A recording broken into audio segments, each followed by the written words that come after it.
Hi, good afternoon, everybody. Now it's quite disturbing news that Nord Stream 1 and Nord Stream 2, the gas pipelines which can supply gas from Russia to Germany, have been sabotaged almost certainly because there have been three explosions in Nord Stream 1 and Nord Stream 2 last night, and now there is a plume of natural gas coming out of those pipelines into Danish and Swedish territorial waters in the Baltic Sea as the pipes flood with seawater. And already some of the mainstream media in the West are pointing the finger before there's been any kind of investigation even started to say that this is Russia did this. Well, let's take a little step back. I say it's sabotage because I first saw a couple of reports this morning, early this morning, saying the gas pressure had reduced in these pipelines. I thought, well, so what? You know, the pipelines are turned off. Nord Stream 2 was never opened.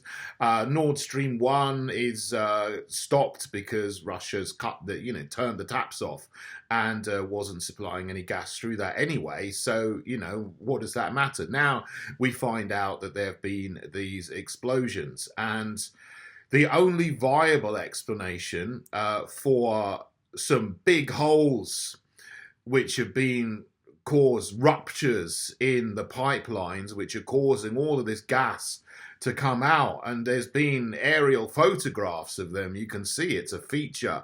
You can see from quite high up. Maybe you can even see it from space. It's sort of like a mile-wide circle of swirling methane coming up in the Baltic Sea. The only reasonable explanation for that is that somebody has put a big explosive on the side of these pipelines deep down under the Baltic Sea in three different places and detonated them and blown it up. And who could do that? It's too deep for a diver to go down, so it's likely to be of I don't know, submarine or something. Who knows what could have caused this, or a depth charge, someone dropping a depth charge.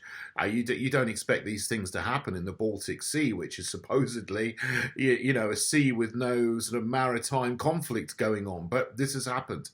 But yeah, as I said, the Western mainstream media are already starting to blame Putin, which doesn't make any sense because for Russia, these gas pipelines are leverage over Europe. Obviously, they've cut Nord Stream 1 off with the gas supply, but they just do that up near St. Petersburg, where the gas pipeline starts. They have a tap, they turn the tap off, the gas stops flowing. They've already cut off the gas supply. They don't need to blow it up at the bottom of the Baltic Sea.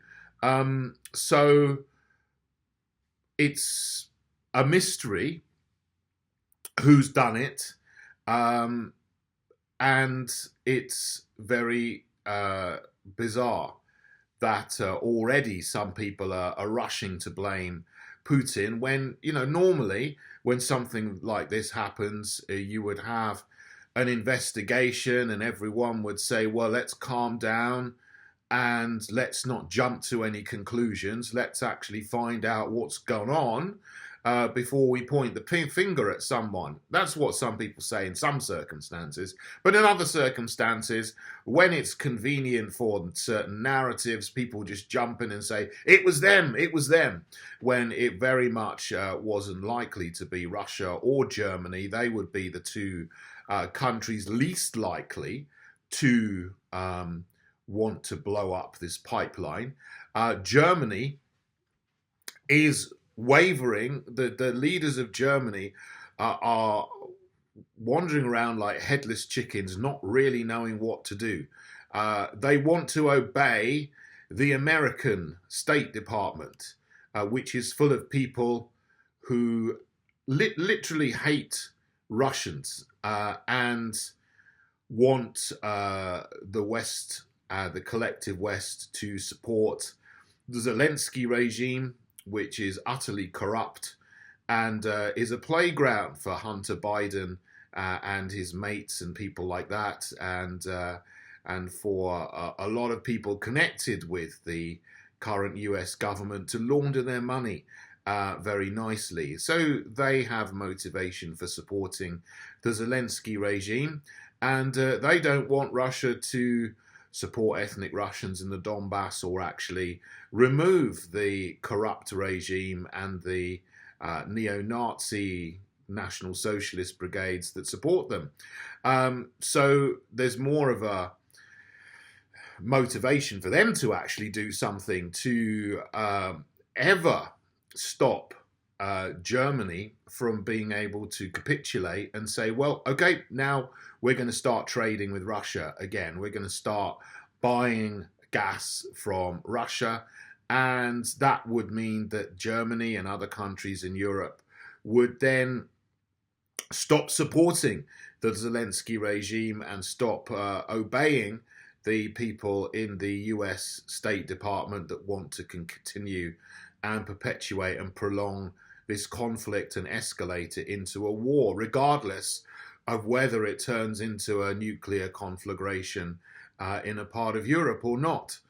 They're the people who are most likely to benefit from sabotage of these gas pipelines.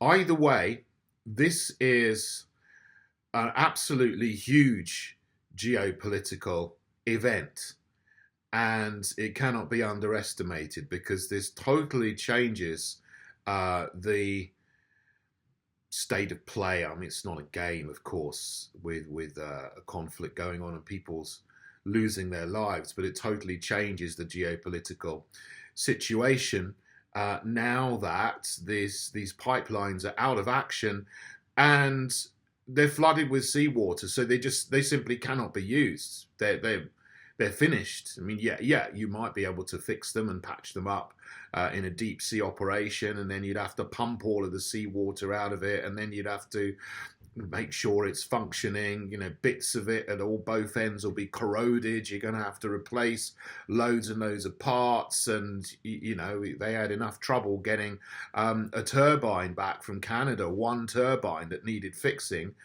because of the sanctions. This is not going to be up and running for anytime soon, months, years, who knows. It's not going to be happening before the winter anyway. So whatever possibility there was to end the conflict in Ukraine and to negotiate with Russia for an end to this and then a restoration of normal relations and normal economic ties and the ability for Germany and other countries in Western Europe to buy gas again from Russia, which would solve the energy inflation crisis, which is crippling Europe at the moment, and businesses and the economy is gone because there is no way now to supply enough gas from Russia to Western Europe. There are some older pipelines. There's the Yamal pipeline that goes through Hungary and so on, but that's not going to give you enough capacity to supply all of Germany and Italy and France and Austria and wherever else wants Russian gas. It's just simply not enough. So Europe is certainly going to have a dark winter.